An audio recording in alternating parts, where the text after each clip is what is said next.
Soyan kemudian mendekati Haelo dan berkata, "Haelo, terima kasih telah menjaga klan Xiao beberapa tahun ini." Hebodong bergumam, "Soyan, dasar bocah, kamu akhirnya kembali." Salah seorang tetua dari sekte Misiklot kaget dan berkata, "Soyan, bagaimana bisa? Kamu sebenarnya masih hidup." Soyan kemudian berkata lagi kepada Haelo, "Pertama-tama, aku akan mengurus orang-orang ini sebelum kita berbicara lebih banyak lagi." Kemudian Soyan pun menjawab tetua dari sekte Misiklot tadi, "Bagaimana aku bisa mati begitu mudah ketika aku belum membunuh anjing tua Yun San dengan tanganku? Saat itu, aku mengatakan bahwa aku, Soyan, akan kembali sekali lagi." Yundu, salah seorang tetua dari sekte Misiklot, mengolok-olok dengan berkata, "Bocah yang sombong. Tidak perlu pemimpin sekte untuk bertindak jika kami ingin berurusan denganmu. Kami telah mengambil tindakan pencegahan untuk menghadapi siapapun yang datang secara membabi buta untuk membuat masalah ini cepat selesai." Setelah itu, pasukan tambahan beberapa doang muncul untuk membantu Yundu. Hebodong memperingatkan Soyan agar berhati-hati dan tidak ceroboh. Soyan dengan santai berkata, "Santai saja. Apakah menurutmu aku akan mengalami kerugian lagi seperti dahulu tanpa ada persiapan apapun?" Sesaat kemudian, pasukan besar Soyan akhirnya datang. Lebih dari 10 orang, semuanya terbang dengan menggunakan sayap dogi mereka. Itu membuat semua orang yang melihat pun takut dan kaget, termasuk Hebodong. Dia bertanya, "Apakah itu adalah pasukanmu, Soyan?" Soyan pun kemudian menganggukkan kepalanya. Soyan tertawa dan mengatakan, "Hahaha, 2 doang, 7 doang, sangat bagus. Sungguh tak terduga bahwa sekte Misiklot telah memberikan hadiah sebesar itu begitu aku kembali. Karena itu masalahnya, aku akan menerimanya begitu saja." Setelah itu Lin Yan pun berkata, "Hahaha, Soyan, apakah orang-orang ini termasuk anggota sekte Misiklot? Gaya ini memang luar biasa, mengirimkan 7 doang dan 2 douhuang saat mereka beraksi. Barisan ini bisa dianggap kekuatan yang cukup kuat, bahkan ketika ditempatkan di wilayah Black Corner." Soyan pun memberikan perintah kepada semua orang, "Jangan tinggalkan siapapun." Yundu pun marah dan menyuruh semua anggota sekte Misiklotnya bertarung habis-habisan untuk melenyapkan klan Mitel. Soyan menyuruh Haelo untuk menghadapi 2 doang terlebih dahulu, sedangkan yang lain biar ditangani oleh pasukannya. Haelo mengangguk setuju. Alasan kenapa beberapa pasukan Soyan yang berada di ranah Dohuang ataupun Dozong seperti Old Yinku, Sume, dan yang lainnya itu belum diperlihatkan, termasuk Medusa juga, itu adalah untuk menyembunyikan sedikit kekuatan pasukan Soyan untuk disimpan saat pembantaian sekte Misiklot kelak. Jadi tidak harus menggunakan kekuatan penuh untuk menghancurkan sedikit kekuatan dari sekte Misiklot itu ya. Sementara itu, Soyan sekarang menuju ke tempat Yave. Yave saat ini masih mengatur klan di dalam mansionnya dan didatangi oleh Soyan. Soyan pun berkata, "Yave-ji, kamu telah menjadi lebih cantik dari yang terakhir saat aku melihatmu 3 tahun yang lalu."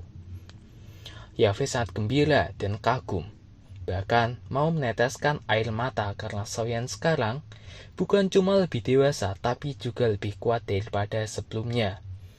Mungkin cuma dialah yang memungkinkan untuk bisa menguasai kekasaran Jiyama saat ini. Yave berkata lagi, "Dasar anak nakal yang mengerikan. Kamu masih bersedia untuk kembali?" Sen pun menjawabnya, "3 tahun ini, kamu telah bekerja keras karena klan Xiao." Yave langsung menjawabnya, "Itu benar. Cepat datang dan temui kakakmu itu." Soyan buru-buru bertemu dengan kakaknya Sauding. Saat kemudian, Soyan pun melihat keadaan kakaknya yang lumpuh. Sauding berkata, "Soyanzi, kamu akhirnya kembali. Hahaha, anak kecil yang baik. Kamu tidak mengecewakan kakak. Kamu adalah kemuliaan dari klan Xiao dan ayah. Kakiku keracunan dan menjadi lumpuh total. Untungnya tidak apa-apa dengan kepala dan tanganku.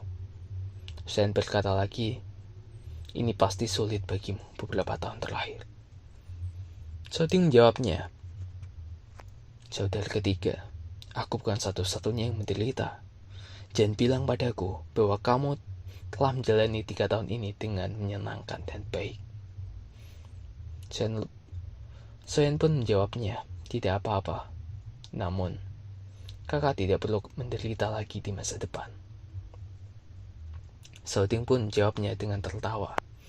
Hahaha, aku harap begitu. Baiklah, sekarang bukan waktunya menangis dan mengenang masa lalu. Kemudian Soyan menatap wajah Yafei lagi dan berkata, Yafei-ji, terima kasih banyak. Serahkan sekte Mystic Cloud di luar padaku. Setelah itu, Soyan pun pergi membereskan sekte Mystic Cloud. Soyan juga memberitahu Yafei untuk menyuruh pasukan dari klan Miter untuk mundur. Semua sisa-sisa dari sekte Mystic Cloud akhirnya dibereskan oleh Soyan dengan api hijau gioknya itu. Soyan tidak segan-segan membunuh semua musuh sekte Mystic Cloud di sana. Terlihat kekejaman Soyan dalam membunuh sekte Mystic Cloud. Bukan cuma orang dari sekte Mystic Cloud yang takut. Orang-orang yang melihatnya pun ikut menelan air liurnya itu. Bahkan Yafei sendiri tidak menyangka kekejaman adik lucunya di kota hutan saat itu akan seperti ini. Sebaliknya, Shouting dengan perasaan senang berkata, hahaha, orang ini bukan lagi pemuda berhati lembut seperti dulu. Namun, ini mungkin dianggap hal yang baik juga untuknya. Tiba-tiba pasukan kekaisaran menyelimuti murid sekte Mystic Cloud. Yafei pun berkata, Xiaoye, benar-benar taktik yang licik. Sebelumnya saat klan Miter dalam bahaya, tidak ada yang membantu. Namun setelah Soyan datang dan merubah situasi, mereka baru datang untuk membantu. Shouting berkata, mereka menjilat supaya terlihat baik di depan adik ketiga dengan merayu kita. Namun bukan hal yang buruk juga bagi klan Miter, karena bagaimanapun kita punya musuh yang sama. Di tengah pasukan ada seorang wanita cantik yang menaiki kuda sambil berkata, sekte Mystic Cloud telah mengabaikan hukum dan telah mengumpulkan pasukan untuk menyerang ke ibu kota. Bawa semuanya pergi. Para murid dari sekte Mystic Cloud sudah tidak berani melawannya lagi. Dia juga melihat sekeliling ada beberapa orang yang telah hangus menjadi abu. Dia kaget dan kagum dengan Soyan. Setelah itu wanita cantik itu pun berkata di depan Soyan, hehehe, bolehkah aku tahu apakah aku harus memanggilmu Tuan Yanxiao atau Tuan Soyan? Soyan tidak mengingat orang yang ada di depannya ini. Kemudian Yafei berkata, ini adalah Putri Yaoye. Kamu bertemu dengannya saat itu. Yaoye tersenyum kepada Yafei dengan berkata, Yafei-ji, maafkan aku. Awalnya aku ingin datang secepat mungkin, tapi waktu yang dibutuhkan untuk mengirim pasukan juga cukup lama. Yafei tahu itu cuma alasannya untuk merayu dan terlihat baik di depan Soyan. Soyan cuma menjawabnya dengan dingin. Oh, itu Putri Yaoye. Saat ini tidak ada waktu untuk mengejar Putri. Mari kita bicara perlahan setelah aku menyelesaikan semua orang ini. Kemudian, Soyan terbang sedikit dan dengan menggunakan kekuatan daukinya mengeluarkan kekuatannya ke langit. Yunsan yang berada di tempat gunung sekte Mystic Cloud dengan Yun yang berada di suatu ruang rahasia kaget menyadarinya. Aura ini, bagaimana mungkin? Yunsan kaget tidak percaya bagaimana bisa anak kecil itu sebenarnya masih hidup. Itu adalah spoiler atau penjelasan alur cerita dari Battle Rock Devon season kelima Nian Fan Academy Jianan episode ke-54. Ini adalah episode untuk minggu depan ya guys ya. By the way, informasi terkait yang akan rilis 2 episode itu gagal. Maksudnya sebelumnya di episode kemarin tadi pagi saya upload itu sudah saya jelaskan di akhir video bahwa yang rilis 2 episode minggu ini itu tidak jadi. Jadi episode 54 itu akan rilis minggu depan. Ya, mungkin cukup sekian saja yang dapat saya sampaikan terkait dengan penjelasan atau alur cerita dari preview episode ke-54 ini. Kita tunggu saja yang lebih baik atau yang kita tunggu terkait dengan pembahasan dendam Soyen untuk menghancurkan sekte Mystic Lord. Baiklah, saya Ri, sampai sekian saja. Apabila ada kata-kata yang salah atau penjelasan saya yang kurang jelas, saya mohon maaf yang sebesar-besarnya. Wassalamualaikum warahmatullahi wabarakatuh.